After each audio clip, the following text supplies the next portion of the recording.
ہم جس دور میں رہتے ہیں اس دور کی ایک بڑی کامیابی یہ ہے کہ اس نے میجورٹی آف انسان کو اس بات کے اوپر کنونس کر لیا ہے کہ انسان کی بنیادی فطرت حیوانی ہے۔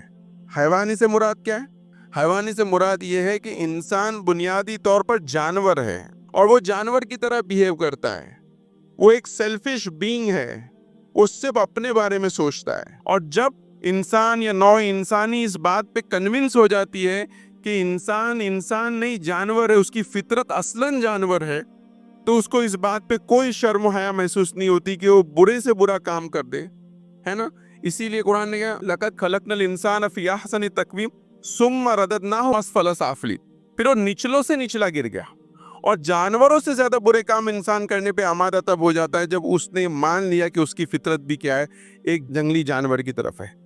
آپ دیکھیے جو لوگ ننگے پن پہ بحث کرتے ہیں، فحاشی پہ بحث کرتے تو کیا کہتے ہیں کہ جانور تو ننگے گھومتے ہیں، انسان کو کپڑے پہننے کی کیا ضرورت ہے نا؟ ایک جانور جب دوسرے جانور کا شکار کرتا ہے تو کوئی چیز سوچتا نہیں ہے، تو ایک انسان جب بزنس کرے گا تو کسی رحم کا مظاہرہ نہیں کر سکتا، کسی مروت کا مظاہرہ نہیں کر سکتا۔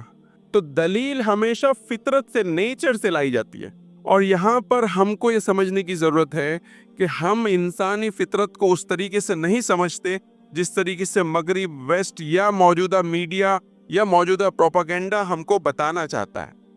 ہم فطرت کو وہاں سے لیتے ہیں جہاں سے ہم کو قرآن بیان کرتا ہے، اور قرآن کیا بیان کرتا ہے؟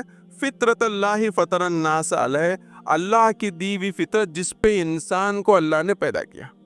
مطلب یہ وہ فطرت نہیں ہے جو جانوروں کی طرف سے انسان پہ آ رہی ہے، یہ تو فطرت ایسی فطرت ہے جو اللہ نے انسان کو ودیعت یا پیدائش طور پر جو ہے دی ہے۔